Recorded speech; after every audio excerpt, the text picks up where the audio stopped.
Hello, friends, and welcome back to Stories About Entitled People. Our first story is about a used car dealership whose owner threatened our OP for a bad review. But before we begin, don't forget to subscribe to our channel if you're new here and turn on notifications so you don't miss a new video every single day. Here we go. Want me to edit my review?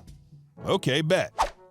I was going to buy a car from a small used car dealership. We agreed on a price and a day to meet. The morning of, he sold it out from under me right before I was there with no courtesy call or text or anything. I wrote an accurate review reflecting my experiences with the dealership online. A couple days later, he calls and threatens me with a lawsuit claiming my review is slander. He warned me everyone else that gave a 1-star review was sued for slander and had to pay court fees and remove their review. He said if I edited the review, everything would be fine and he wouldn't take me to court. Well, I obliged and edited my review stating he threatened me over the phone with a lawsuit since I gave a negative review and that my review was in fact 100% accurate of my experiences. The icing on the cake? I texted him right after I edited the review and said, "Hey man, edited the review as requested, hope there's no hard feelings." I guess he didn't read my edit before replying with, "Thanks man, I appreciate it, no hard feelings." And our second story. No ma'am, other retailers can't see our stock. Go ahead, you can call corporate. I started working at a large electronics retailer recently, and I've enjoyed being able to pass off any customer I don't want to deal with to my boss while I'm training. Today, I got to sit back and watch while they interacted. The lady comes in already looking somewhat cross, carrying an old Dell Inspiron from around 2012 or so, and starts demanding to see our batteries. I told her that I don't believe we carry those in store, but I'd be happy to help her order one online. She immediately started yelling at me, telling me that we did have it, and demanded to see a manager. He was standing right behind me, talking with the tech support team for a client's computer repair. He puts them on hold and tells her the same thing I just said and asks where she saw we had it. Apparently, an employee at another electronics retailer told her we had one. Not another location of the same chain, but a completely different store. My manager tried to explain that we don't carry any sort of laptop batteries in store, much less for such an old model, when she starts going off on him for being rude and chit-chatting on the phone. She takes his picture and says she's going to call corporate for his rude behavior and asks to see the manager again, I guess not believing he was the manager. Then she demands his name and employee ID. He gives her his name, but refuses to give her his employee ID, which we use to access all sorts of private information.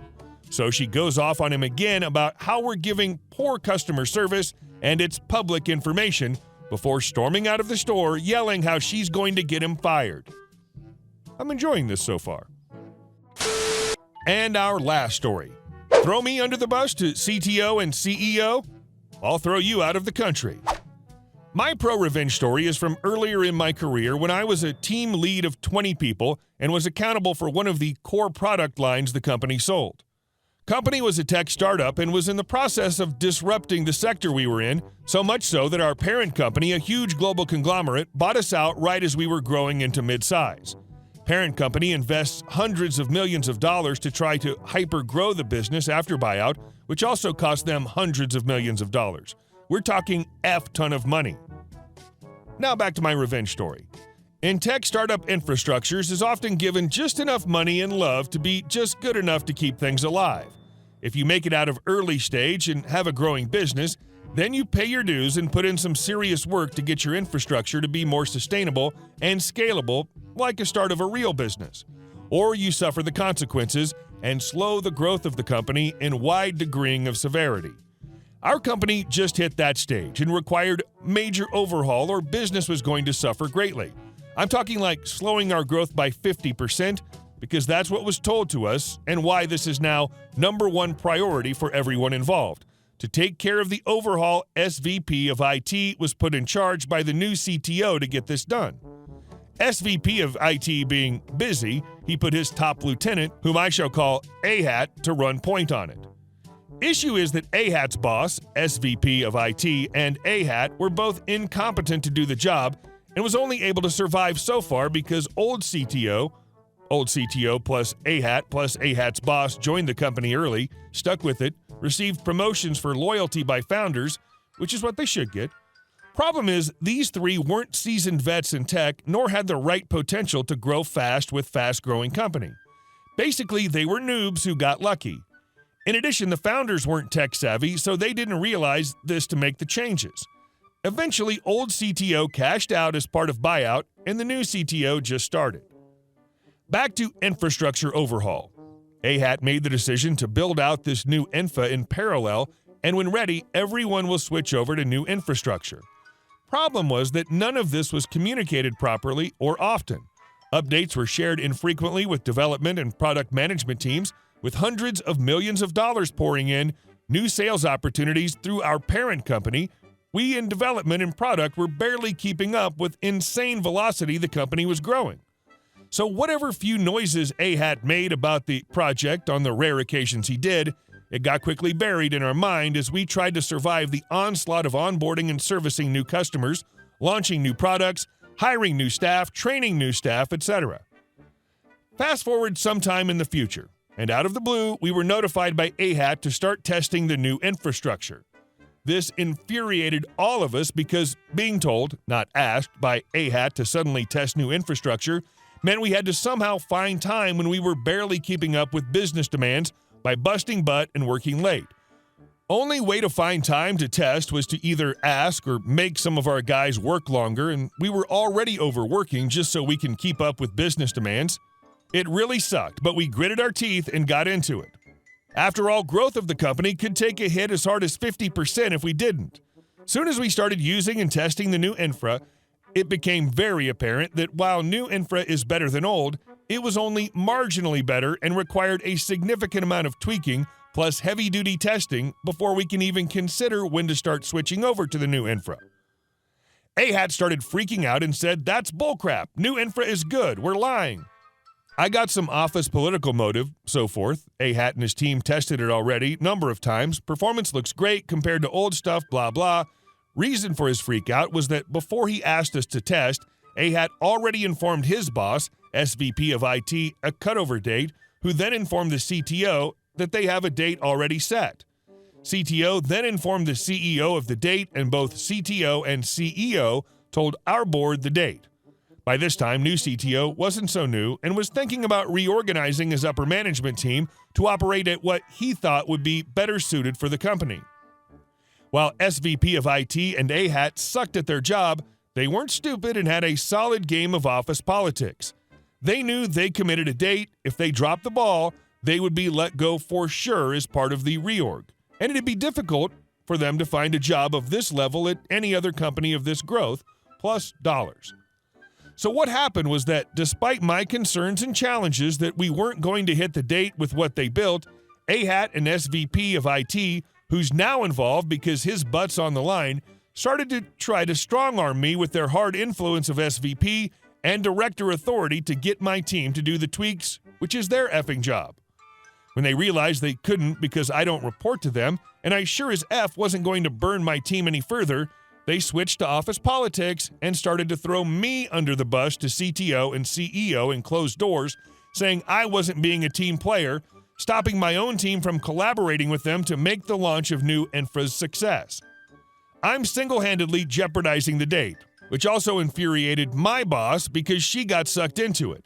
This all made my working life more miserable, and on top, my review was at stake. I hated office politics, and this was the last straw for me, with AHAT and his douche boss. Instead of defending myself politically, I went into doomsday prepper mode, getting ready for the revenge. Any free time I had at work and outside of work, I spent prepping.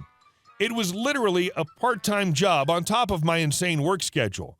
I gathered up treasure troves of data and documentations of captured performance metrics, various test results, my own project and staffing and risk management plan if I were in charge to salvage this infra program, my version of rollout and rollback plan, etc., etc. All of this wasn't possible just by myself, so I begged, bribed, called in favors at work of people whom I trusted to gather some for me by taking actions like running load tests overnight. Days passed, and doomsday came. CTO called for the meeting with AHAT, my boss, and I to determine what the F is up. SVP of IT wasn't able to attend on this day for reasons I long forget. During the meeting, A-Hat started to go full out on me on how I'm failing, screwing the company and him over. I don't know my crap. I effed over dates that was committed to the CEO plus board, etc. Too bad for him that my boss has been PO'd for a while because initially A-Hat and SVP of IT skipped her by talking to CTO and CEO directly. She started to immediately fire back at the A-Hat. I didn't say crap for the first several minutes as A-Hat and my boss duked it out. CTO stopped the verbal combat and asked me for my 2 cents. I whipped out my Doomsday Prepper package, said give me a sec to email everyone what I put together, and asked the CTO to put it up on his monitor for us to all see so I can walk everyone through what I had prepped. New CTO was a seasoned vet of tech scene, and he quickly sniffed out that what I had shown and talked about were legit. A-Hat was getting riled up even more and started to attack me on a personal level. CTO said STFU in nice professional words, told A-Hat to revisit the milestone dates and come back with a real date because he, CTO, will take the heat for this and will update the CEO plus board that new infra is delayed. He also asked my boss if she could loan me out to get this done with A-Hat as his peer and that his door is open for me if any help is needed. I was mid-level line manager. A-Hat was upper management as director. After that, he asked me to leave. Eventually, we got the new infra ready, and we cut over. Minor hiccups, but it was smooth for the most part. During this time, I landed a new gig at another company and left shortly after. CTO had an hour-long exit interview with me, and I unloaded about A-Hat, SVP of IT about their behavioral issues, which could be looked over to a certain degree if they were good at their job, which they weren't, and how they were costing the company money. Used this infra project as key example of days lost on dev productivity and business growth, how they office politicked good people out in their own organization and some developers, etc., etc. CTO thanked me and let me go. Couple months pass and I get a call from my old boss, SVP of engineering. We met up for coffee and she shared with me what transpired after my separation. CTO executed his reorg, A-Hat was fired, and because he couldn't find another job within time frame, had to leave the country. Hey guys, thank you all for watching the video. I'll see you in the next one.